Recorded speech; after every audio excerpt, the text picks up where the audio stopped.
Di antara amalan soleh Pak yang membantu kita mati di atas la ilaha illallah apa? Memakmurkan masjid. Makmurkan masjid. Mungkin di antara antum ada yang pernah mendengar hadisnya. Hadis itu tentang mimpi Rasulullah SAW bertemu dengan Allah Subhanahu Wa Taala. Di mana hadis itu dikeluarkan oleh Imam Ahmad dalam musnadnya. Bahwasanya Rasulullah SAW bersabda, "Ra'aitu Rabbi fi ahsani suratin al-barihata." Tadi malam aku bermimpi melihat Allah Subhanahu Wa Taala dalam bentuk yang sangat indah sekali, kata Rasulullah SAW.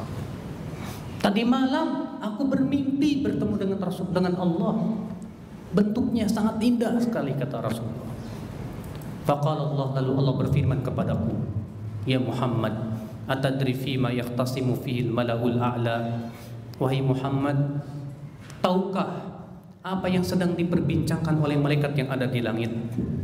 Kata Rasulullah, "La adri," tidak tahu ya Allah. Kemudian kata Rasulullah, Allah pun meletakkan telapak tangannya di antara dua pundakku.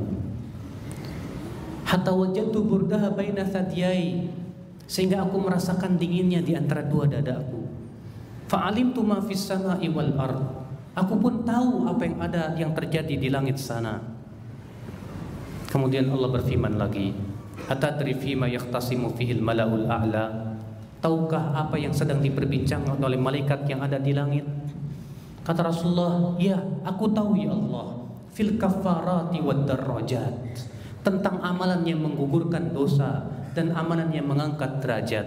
Wa ammal kafarat, adapun amalan yang menggugurkan dosa, famasyul aqdami ilal jama'at wa intidharu sholawati ba'da sholawat wa isbabul wudu'i indal makruhat. Adapun amalan yang menggugurkan dosa, kata Rasulullah apa? Melangkahkan kaki menuju sholat berjamaah, menunggu satu sholat sampai sholat berikutnya di masjid, dan menyempurnakan wudhu di saat-saat sulit. Apa kata Allah? Sodaqta ya Muhammad, kamu benar. Faman fa'ala dzalik, siapa yang melakukan perbuatan-perbuatan tadi, asya bi khairin wa mata bi khairin, dia akan hidup dalam keadaan baik dan wafat pun dalam keadaan baik. Wa kana min khati'ati kayaumi waladatu ummuh, dan dia akan bersih dari dosanya seperti dilahirkan oleh ibunya lagi. Masya Allah Pak. 3 amal ini Pak sudah mendapatkan jaminan orang yang melakukannya Pak. Apa itu? Apa tadi Pak? Yang pertama, berjalan menuju sholat ke masjid. Ke masjid. Masya Allah. Iya. Antum senang tidak untuk berjalan ke masjid? Kalau antum senang, alhamdulillah, pujilah Allah. Tapi kalau antum berat, musibah. Saya katakan musibah, karena antum ternyata termasuk orang yang tidak suka masjid, rumah-rumah Allah. Iya.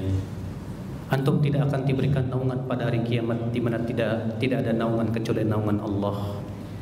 Di saat di padang mahsyar matahari didekatkan 1 mil, panas sekali. Di saat itu ada orang-orang yang diberikan naungan Allah. Siapa di antaranya? Orang-orang yang hatinya selalu tertambat dengan masjid, selalu rindu pengen pergi ke masjid Pak. Ya, antum rindu gak pergi ke masjid Pak? Harus ada di hati kita kerinduan ke masjid. Amalan yang pertama, berjalan menuju sholat berjamaah.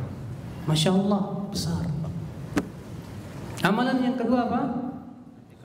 Menunggu satu sholat sampai sholat berikutnya di masjid. Antum duduk setelah sholat maghrib, baca Quran atau sholat sampai isya. Luar biasa. Rasulullah biasanya menghabiskan waktu maghrib sampai isya itu untuk sholat. Berapa rakaat? Sebanyak-banyaknya. 2 rakaat, 2 rakaat, 2 rakaat, 2 rakaat, 2 rakaat, 2 rakaat, terus sampai isya. Itu biasanya yang Rasulullah lakukan, sebagaimana disebutkan oleh Hafidz Ibnu Al-Mundhiri dalam At-Targhib wa Tarhib, dan disahihkan oleh Syekh Al-Albani rahimahullah.